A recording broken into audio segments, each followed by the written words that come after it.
UK Home Secretary Suella Braverman, meanwhile, has said she has reservations about the UK's trade deal with India, believing bolstering trade ties could lead to an increase in immigration to the UK and go against the goals of Brexit.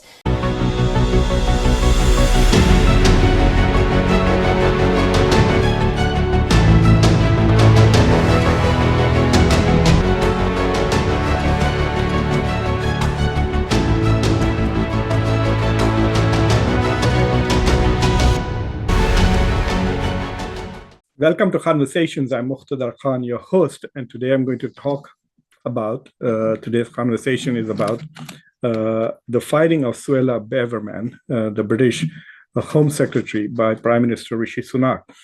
She was ostensibly fired because she published an article in the Times which made accusations against the Metropolitan Police, made accusations against the Scotland Yard, incited the extreme right-wing groups in London to essentially attack protesters and attack the police.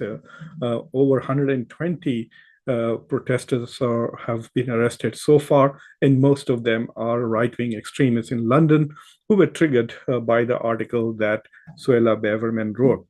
The article was not authorized by Rishi Sunak, and in parts of the article, when the Prime Minister's office saw it in a draft format, they had suggested edits, and apparently Suella Braverman did not listen to the Prime Minister and did not make the edits suggested by it, especially some of her inflammatory language, especially against the British police. She is, or was, Secretary of Home, and she's in charge of the border, policing, as well as national security.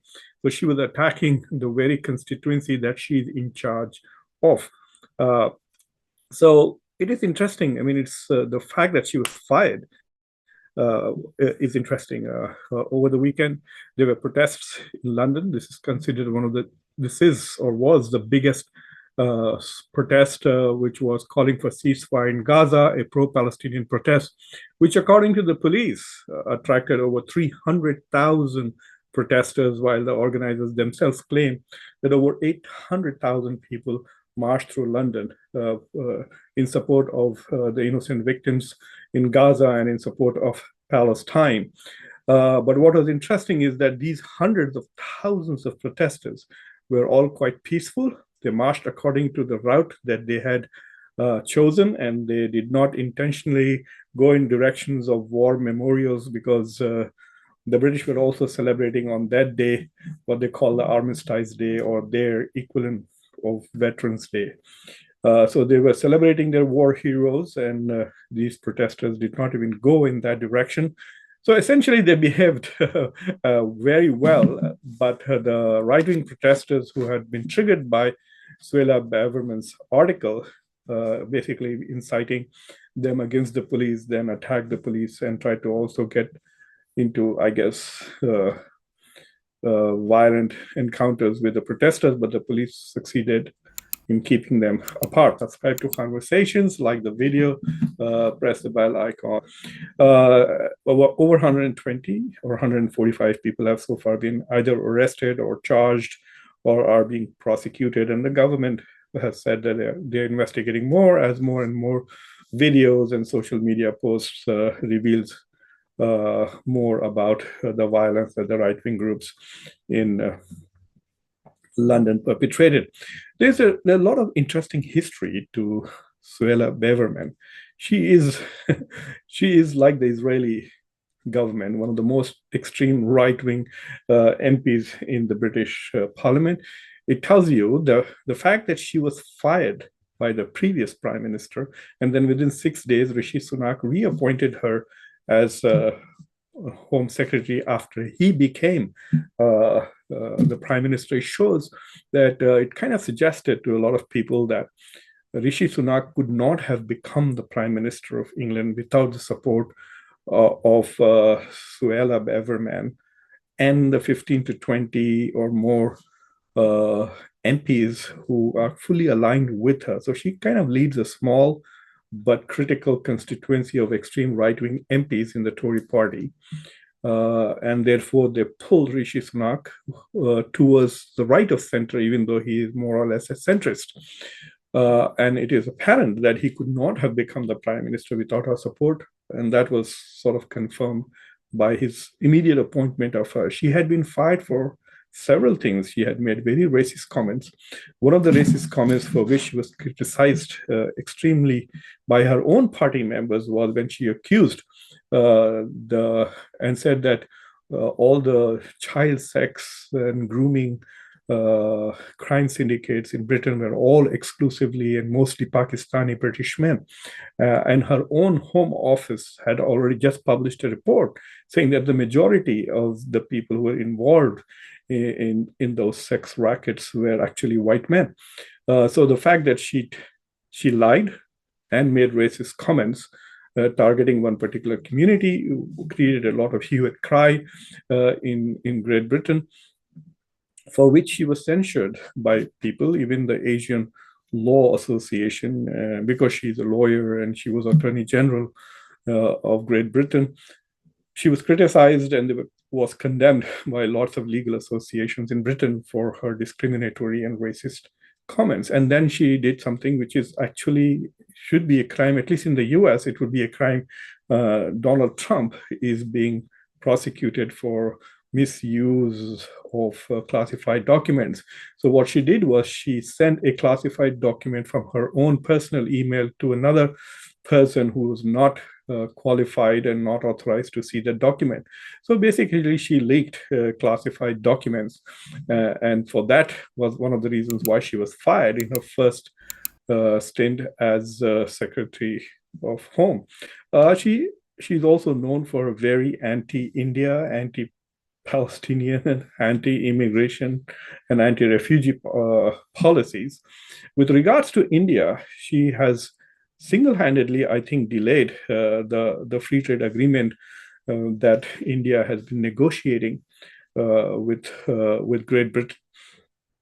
The Modi government was quite irritated with her last year. They were quite upset by the kind of comments she made. She basically said that Britain did not leave European Union. The Brexit did not happen just so that Britain could sign an open borders agreement with India. So she saw the free trade agreement between Britain and India as essentially opening the floodgates of immigration from India. Home Secretary Braverman said Indian migrants currently make up the largest number of visa overstayers in the United Kingdom. The Home Secretary also criticised a deal with India, which was signed by her predecessor, Priti Patel. Apparently, in the free trade agreement, India was demanding more visas for students and entrepreneurs. So that's pretty legit. If you're going to be trading freely with a country, then your business people should be able to go to that country to look for business opportunities. And of course, India also wanted more student visas because more and more Indian students now have the wherewithal to go and study abroad. So she said that according to her, because Indians are the people who overstay the most, she did not like Indians, and she thought that this free trade agreement will become a conduit for Indian immigration to US and to UK, and she didn't want that. And so she has been blocking those particular caveats in the free trade agreement, and it made the Indian government very unhappy because Suella Braverman, both her parents are immigrants. One came from Mauritius, one came from Kenya. Her father is of Goan origin from India. Her mother is a Tamil speaking. I think she is from South India or Sri Lanka, but she's Tamil speaking, essentially of Indian origin. So both her parents are immigrants, and they came to Great Britain. And this woman is extremely, and she's kind of a racist. It's very strange to say that because she herself is brown, but I think she's under the delusion that she's now a white British person. And so she is very racist, xenophobic, anti-refugees. In fact, there is a case going on with the Rwandan refugees, a policy that her predecessor had initiated, but she has been pushing about sending asylum seekers back. And it's quite possible that the British government will lose that case in the courts. So while she was Secretary of Home, she was advocating that Great Britain leave the European Commission on human rights in order to be able to violate the human rights of refugees and immigrants, etc. So she is pretty xenophobic, a pretty nasty piece of work. And the fact that she is in the British Parliament gives you an idea. They haven't yet learned Britain has suffered significantly as a result of Brexit. I mean, one way of trying to compensate Brexit was to get into a free trade agreement with India, which also she is blocking. What is interesting is that the changes that have come about as a result of her firing essentially takes the Tory party more towards the center. And so in order to, after firing her, Rishi Sunak had to basically shuffle the parliament. So what he did was he took James Cleverly, who was the foreign secretary, and made him the home secretary. And then out of the coal, he asked David Cameron, who was a former prime minister in 2014 of Great Britain, to come and become, I mean, he was the one before Boris Johnson, to become the foreign minister or foreign secretary. So it's very interesting. You're pulling somebody out. And what is also interesting is that David Cameron was basically against Brexit. And so when the Brexit vote happened, which was 52-48%, 52% voted for Brexit, 48 against it, he basically quit because the position that he was advocating lost. So bringing him back is very interesting. So if you look at the British cabinet now, one far right, extreme right, racist, xenophobic minister or secretary is out, and one centrist is in. One anti-international connections, anti-Europe, anti-human rights home secretary is out, and one who is basically one who wants to remain as part of the European Union is back in. So it's a kind of shifting of the British government towards the center going into the elections, which will be next year. The perceptions apparently in the British media is that the Tory party, the Conservatives, are very divided. There are those who are very, very right-wing, and then those who are very centrist. Centrists usually are more focused on business. The righties are more focused on cultural issues, race, and identity. And so the perception is that the party has now become more centrist. The kind of place that Rishi Sunak would have wanted to be to begin with, because he also has a reputation of being more centrist on these cultural issues and more responsible and sensible when it comes to economic issues.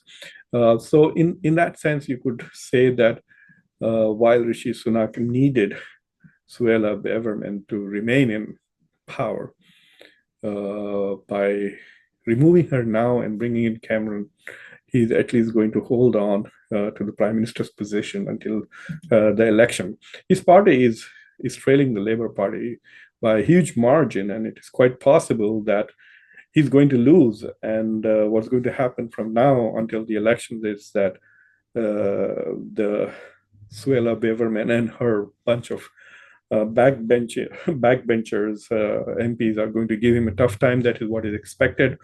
They feel that Suella Braverman also liked this a lot because this gives her more opportunity to criticize the government. While she was in the government, she could not. Now, as an MP with no portfolio or no ministerial position, she can be critical of her own party. And basically, this could be a stepping stone for her to challenge Rishi Sunak for a position for the leadership of the Tory party before the election. So she might say, I will make a better prime minister. I am the true Brexit person. I am the true racist. I'm the true anti-immigrant. And the whole purpose of Britain leaving European Union was to escape the rather benign humanitarian and refugee and immigration laws that Europe has. So Britain, essentially, one of the reasons why it left Europe was so that it can put an end to the immigration from foreign countries. She's surprisingly also quite anti-India, which was to me quite a revelation when I started reading some of her statements about Indian immigrants, and she has been quite scathing. So it's an interesting development. It impacts India, it impacts Europe, it impacts Palestine. It also has a huge impact on domestic politics.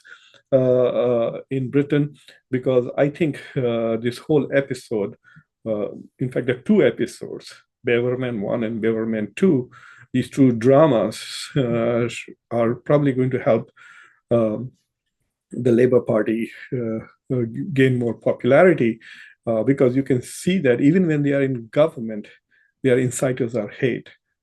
The Conservatives, even when they are in government, are inciting hatred, kind of like Donald Trump, for people who are foreigners, who are immigrants, who are minorities. And so I think that for the Labour Party, this will be a bonanza and a greater headache for Rishi Sunak. And it is also quite possible that having somebody of the stature of David Cameron in the party, which means that Rishi Sunak faces the challenge of a crazy Suella Braverman from the right, far right, and then also a very moderate and sensible David Cameron from the left.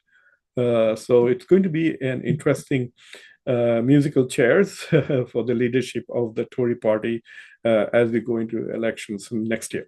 So thank you for watching Khanversations, and if you have found this stimulating and thought-provoking, do subscribe to Khanversations, like the video, press the bell icon, and share it with your friends. And if you want to support Khanversations, you can join and become a member.